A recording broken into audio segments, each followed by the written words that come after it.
সবচেয়ে বড় খবর, প্রাথমিকে 32,000 শিক্ষক নিয়োগ বাতিল নিয়ে এসেছে চরম মোড়।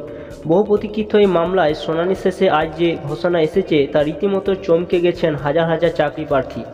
কি বলেছে আদালত, সরকারের পরবর্তী পদক্ষেপ কি হতে চলেছে, যারা চাকরি পেয়েছিলেন তাদের ভবিষ্যৎ কী, সব কিছু জানাবো এই ভিডিওতে। স্মরণ করে দিয়ে 2014 সালে টেট পরীক্ষা ও তার পরবর্তী নিয়োগ প্রক্রিয়া অনিয়ম অভিযোগ তুলে মামলা হয়েছিল আদালতে। আজ সেই মামলায় আদালত জানিয়ে দিয়েছে যাদের নিয়োগে দুর্নীতি প্রমাণিত তাদের চাকরি বাতিল হবে। এতে হাজার হাজার শিক্ষক ও প্রার্থী ভবিষ্যৎ অনিশ্চিত। অনেকে রাস্তায় নেমে প্রতিবাদ জানাচ্ছেন। সরকার কি পদক্ষেপ নেয় এখন সেটাই দেখার। আপনি যদি প্রাথমিকে চাকরির জন্য আবেদন করেছিলেন বা টেট পাস করে অপেক্ষা করেছিলেন তাহলে অবশ্যই এই ভিডিওটি আপনার জন্য গুরুত্বপূর্ণ। আপনার মতামত জানাতে কমেন্ট করুন, ভিডিওটি শেয়ার করুন যেন আরও সবার খবরটি জানাতে পারে।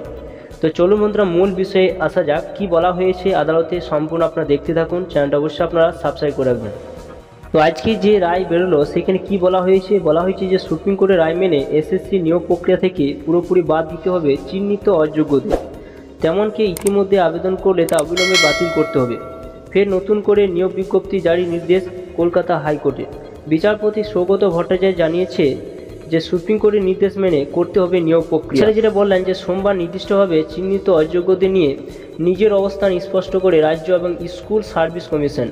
আইনজীবী কল্যাণ বন্দ্যোপাধ্যায় জানান যে সুপ্রিম কোর্ট কোথাও বলেনি যে নির্দিষ্টভাবে চিহ্নিত অযোগ্যরা নতুন নিয়োগ প্রক্রিয়া অংশ নিতে পারবে না, যেটা এখানে বলা হয়েছে। সুপ্রিম কোর্টের নির্দেশ অনুযায়ী নির্দিষ্টভাবে চিহ্নিত অযোগ্যরা বয়সজনিত ছাড় পাবেন না।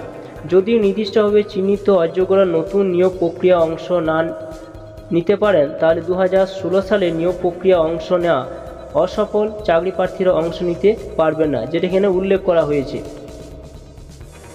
বলা হয়েছে যে পাল্টা বিচারপতি সৌগত ভট্টাচার্য জানান যে কমিশনের কাছ থেকে এই ব্যাখ্যা প্রত্যাশিত নয়। স্কুল সার্ভিস কমিশনের আইনজীবী কল্যাণ বন্দ্যোপাধ্যায় বললেন যে সুপ্রিম কোর্ট অযোগ্য বলে চিহ্নিত না হওয়া ব্যক্তিদের 31শে ডিসেম্বর পর্যন্ত চাকরি করার সুযোগ দিয়েছেন। মানে এটা নয় যে নির্দিষ্টভাবে চিহ্নিত অযোগ্যদের গোটা প্রক্রিয়া থেকে বের করে দিয়েছে।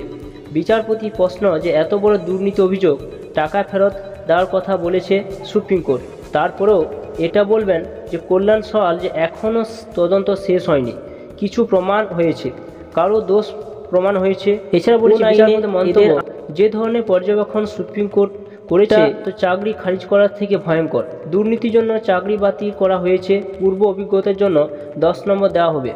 সুপ্রিম কোর্টের নির্দেশে নির্দিষ্টভাবে চিহ্নিত অযোগ্যরা চাকরি হারলেন তারা অভিজ্ঞতার জন্য নম্বর পাবেন।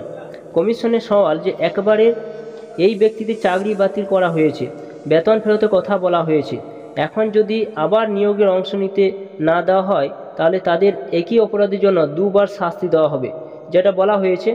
এছাড়া যেটা বলছে যে রাজ্যের তরফে বলা হয়েছে যে যেটা বলা হয় যে সুপ্রিম কোর্ট কথা বলেনি যে নির্দিষ্টভাবে চিহ্নিত অযোগ্যরা ভবিষ্যতে কোনো নিয়োগের অংশ নিতে পারবে না, আর তাদের শিক্ষকতা অভিজ্ঞতা কেড়ে নেওয়া হয়নি।